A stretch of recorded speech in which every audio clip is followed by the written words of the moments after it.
Nah,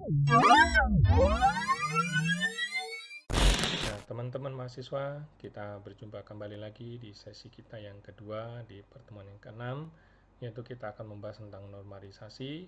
Dan sebelumnya kita di sesi yang pertama kita sudah belajar tentang dasar-dasar apa itu dari normalisasi.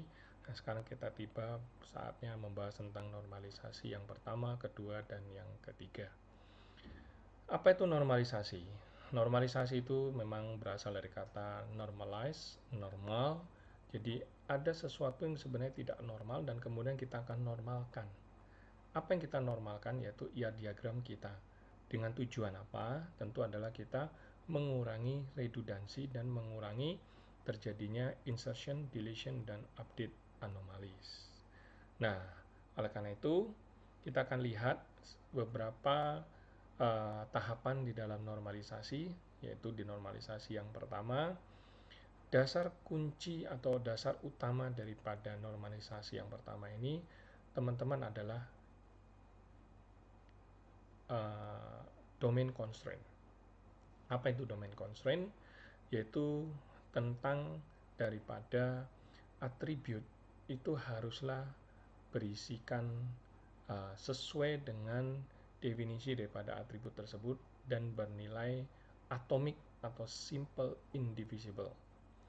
Nah, di dalam first normalization itu sangat sekali di mana tidak memperbolehkan nilai-nilai tersebut itu berisi lebih dari satu nilai. Sebagai contoh, kita lihat di yang B ini.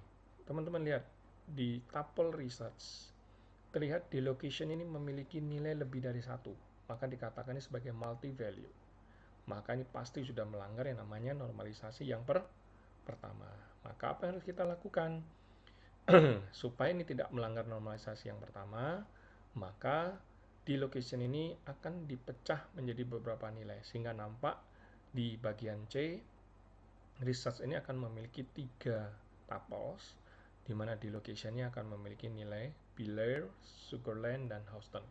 Jadi ini cara kita di dalam melakukan normalisasi yang pertama, kita akan melihat setiap kolom atau attributes harus berisikan nilai sesuai dengan nilainya, domain constraint, dan juga harus mengandung nilai yang bersifat atomik, simple, atau indivisible. Kalau ternyata berisi nilai yang mana masih bisa dibagi lagi atau kombinasi, maka kita harus pecahkan. Ya.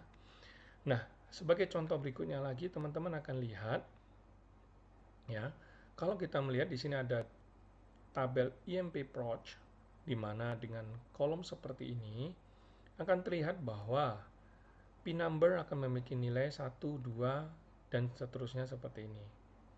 Maka, apa yang terjadi? Sekilas kalau kita melihat dari tabel ini, nampak mungkin lumrah-lumrah saja. Tetapi sebenarnya tidak benar. Kenapa?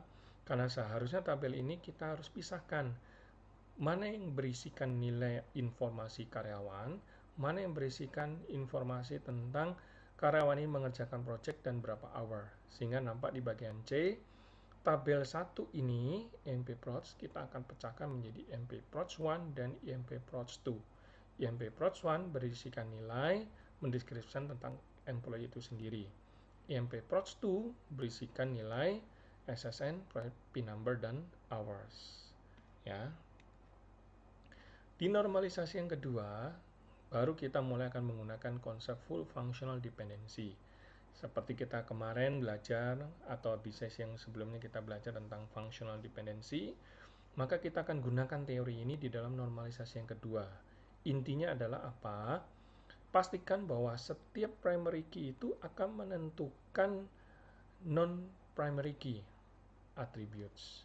Jadi, semua kolom-kolom yang bukan primary key itu pasti akan bergantung pada primary key-nya. Seperti halnya fungsi X, maka X akan menjadi determinan terhadap nilai fungsi X itu sendiri atau Y. Sebagai contoh, teman-teman akan melihat SSN dan P-number, maka akan menentukan hours, di mana hours ini adalah full dependency terhadap SSN dan P-number. Tapi untuk case yang kedua ini, kalau kita lihat, untuk mendapatkan employee name sebenarnya tidak perlu P number. Tetapi karena kita mendefinisikan seperti ini, maka dikatakan melanggar normalisasi yang kedua. Atau definisi yang lain daripada kondisi ini bahwa employee name ini sebenarnya bergantung partially terhadap primary key ini. Jadi sebagai contoh dalam case ini kita membuat primary key-nya ada dua, SSN dan P number. Kemudian menentukan employee name. Nah, sekilas kalau kita lihat sepertinya betul, tapi sebenarnya tidak betul. Kenapa? Karena employee name ini sebenarnya adalah hanya bergantung pada SSN, maka dikatakan partial dependency. Nah, oleh karena itu teman-teman hati-hati ya, di dalam second normal form ini kita akan belajar bahwa setiap atribut yang bukan primary key akan bergantung penuh pada primary key-nya. Jadi kalau misalkan ada atribut yang hanya bergantung pada salah satu atribut yang merupakan primary key, maka dikatakan melanggar normalisasi yang kedua. Maka kita harus melakukan proses normalisasi. Sebagai contoh, kita lihat di tabel MP-PROS ini memiliki beberapa functional dependency. Functional dependency yang pertama, SSN dan P number menentukan hours. Functional dependency yang kedua, SSN menentukan employee name. Pada functional dependency yang ketiga, P number menentukan P name dan P location. Maka kita bisa melihat pada functional dependency yang kedua dan ketiga ini adalah partial dependency. Kenapa? Di functional dependency 2 hanya bergantung pada SSN. Di functional dependency yang ketiga hanya bergantung pada P number. Oleh karena itu, setelah kita lakukan normalisasi yang kedua akan nampak menjadi tabel tabel EP1, EP2 dan EP3. Ya, sehingga akan dipastikan bahwa semua atribut yang bukan primary key akan bergantung penuh pada primary key-nya. Sebagai contoh, hours bergantung penuh pada SSN dan P number. Demikian pula e-name bergantung penuh pada SSN. P name dan P location bergantung penuh pada P number. Nah, kita sekarang masuk ke normalisasi yang ketiga. Keyword daripada normalisasi yang ketiga ini adalah transitive dependency. Apa itu transitive dependency? Sering kita gambarkan.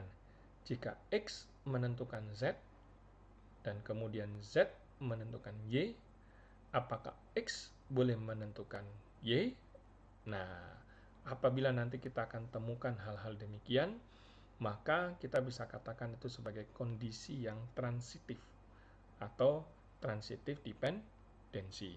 Sebagai contoh, kita langsung ke contoh. Contoh ketika Anda membuat relation atau tabel seperti ini, MPDAP. Kalau kita sekilas lihat, SSN ini akan menentukan birth date, employee name, address, D number. Ini adalah functional dependency-nya.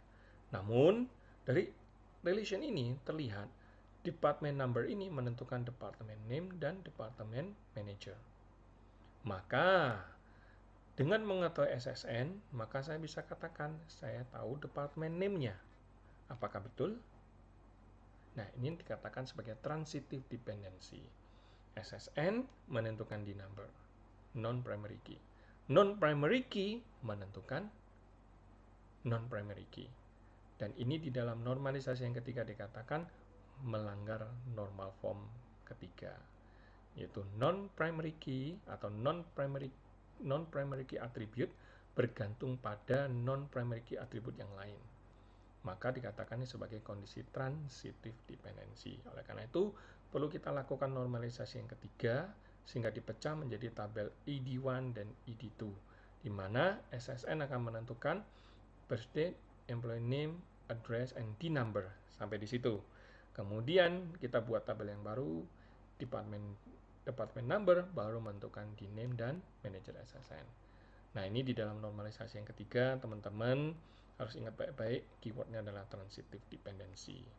Nah, sekilas ini saya coba summary-kan menjadi bentuk tabel seperti ini. Di dalam normalisasi yang pertama, pastikan tidak ada multi-value attribute. Kalau ada, Anda harus bentuk menjadi tabel yang baru. Demikian dalam second normal form, pastikan semua yang bukan primary key akan bergantung sepenuhnya kepada primary key-nya. Tapi kalau ada yang masih bergantung partially, maka kita akan pecahkan atau decompose. Kemudian normal form, pastikan bahwa tidak ada non-key yang bergantung pada non-key yang lain. Kalau ada, maka kita harus dikompos menjadi tabel yang berikutnya. Ya. Nah, demikian teman-teman. Kita berjumpa lagi di pertemuan yang selanjutnya. Terima kasih.